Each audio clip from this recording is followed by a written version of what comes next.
not this injection. How are you tying these two together? He owns deep injection wells. The material was slated to go to an injection well, so it's all tied together. And you suspect that it was just a convenient way to get rid of some of the waste? Yes. It didn't make any sense to me and to most of us. He owns injection wells, so why wasn't he putting it down the injection well? Well, for one reason, his largest injection well was the one that caused the earthquakes, and those have been shut down. He was also, I think a year ago, he had sent 2 loads of solid waste that had radioactive material in it to a Mahoning County landfill. And those were rejected from the landfill. And we do not know where that waste went. To this day, we don't know what happened to that radioactive waste. So it's a vicious cycle. Injection wells versus drilling versus solid waste. It's all a waste product that has to go somewhere, and we don't feel that it should be injected into our soil or placed into our landfills. It's making our landfills low-level radioactive waste dumps. Also, you know, the fact that those companies were operating with closure notices and a series of closure notices and many violations that had not been acted upon by the Department of Natural Resources.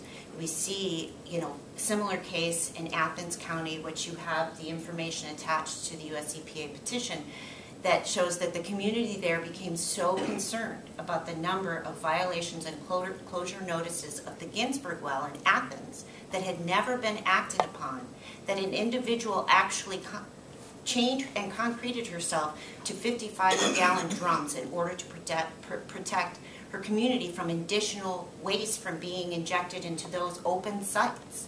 So, you know, communities are becoming more and more desperate because the Department of Natural Resources not only is not administering the program adequately, but they don't, you know, there's no active ability on citizens' part to get information from them. And just as an illustration, you know, I can tell you that the Portage County press conference that's going on today, they had 7 injection wells that were reported to going into one site.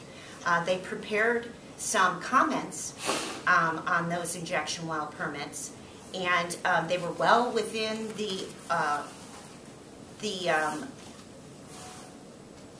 classification needed for public health and safety. They asked for written responses and a public hearing on this so that folks in the community could be educated about this particular issue. And to this date, the Department of Natural Resources has never even acknowledged that the community have requested this, given them any response in either written or you know, verbal form. So, you know, this is you know, this is more than just about Mr. Lupo and the dumping. You know, he's just the tip of the iceberg here. You know, there are you know, very grave concerns across the state of Ohio because citizens are not able to communicate with the Department of Natural Resources adequately, because citizens are reviewing the inspection records of injection wells in their home communities and finding very serious violations. You know, they're finding these wells haven't been inspected sometimes for years. And, you know, the Department of Natural Resources will tell you, oh yeah, we'll get to them between every 4 and 12 weeks. That's just not the case. And their records show that, which is why we're asking for the independent investigation and a suspension for their program. And, you know, one thing I want to emphasize, you know, people shouldn't have to go to the lengths that they had to in Athens of chaining themselves just to get the attention of the Department of Natural Resources. That tells you about the problems that we're experiencing and why the federal government needs to come in.